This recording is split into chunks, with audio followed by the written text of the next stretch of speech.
Happy 2016, everybody! I'm Danny Danger, and this is my pull list for January 13th. Batman Teenage Mutant Ninja Turtles #2 comes out this week, and we're seeing a really odd villain pairing, Shredder and the Penguin. This ought to be really interesting, especially considering how condescending to his help Shredder usually is. Oh, I mean, I need your help defeating the Turtles, but you're so beneath me. Cause Penguin's a classy dude, and he's not gonna have any of that. Gotham Academy #14 is the yearbook issue, which to me, now I'm not trying to be negative, but it does sound like a recap episode, just like one of those things that they have to do to fill space where they look back on all their past adventures and we get to rewatch the whole season again. Legend of Korra. I know it wasn't their fault. I wonder if it's Gotham Academy's fault. Who do I blame? I'm sure I'll love it. Superman American Alien #3 sounds like it's gonna be awesome. First of all, you've got 21-year-old Clark Kent, the Clark Kent that we never get to see, the party bro, because you were 21 once, I was 21 once. Also, the fact that he goes to a party and gets mistaken for Bruce Wayne is funny on so many different levels. I think I just made that about a ship, but it wasn't at all about a ship. Whatever, it's gonna be fun. It's no more dysfunctional than Batman being in a relationship with anyone. Truth! Truth! He is emotionally unavailable.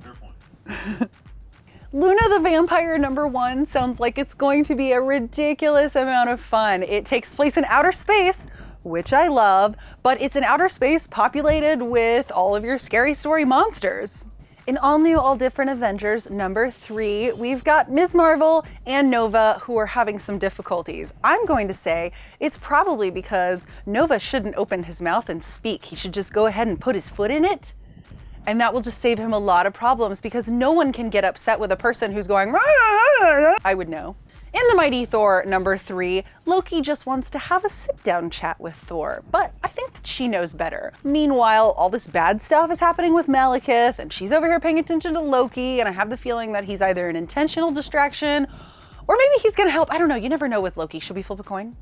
In Sexts #2 is one of my absolute favorite titles for 2016. The girls have freed themselves from their oppressor. They are free to be in love, but there's this change that's going on with them that is changing them as people too, and making them into monsters. Are they going to be monsters in love, or are they going to have to find their humanity again?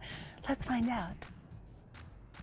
Red Sonja #1 sees a reboot of the series. I've really enjoyed Gail Simone's run, but there were some issues that I had with it, namely that she seemed to sort of hint that Sonja was queer but never really address it. Marguerite Bennett is an amazing writer. She's writing some of my favorite books right now. Angela, Queen of Hell, DC Comics Bombshells, Insects, and she is really big on being very upfront about her queer relationships.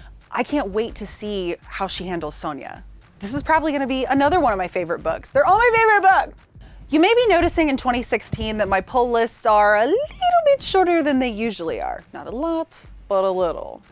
One of the things that I'm really gearing up towards is to try and cull my pull list.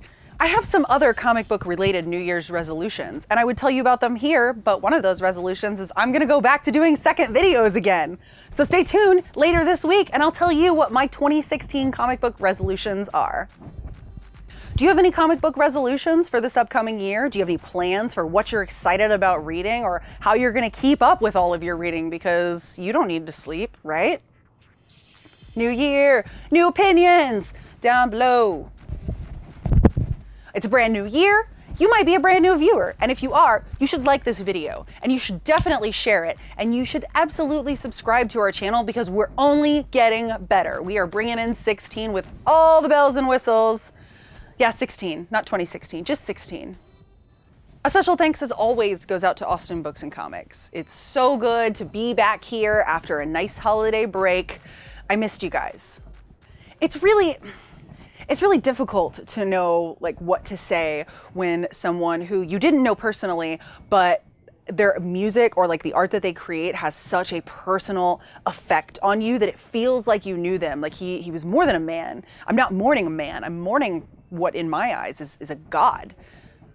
I can't even tell you what I feel like the world is missing not having him here anymore. I'm gonna miss David Bowie.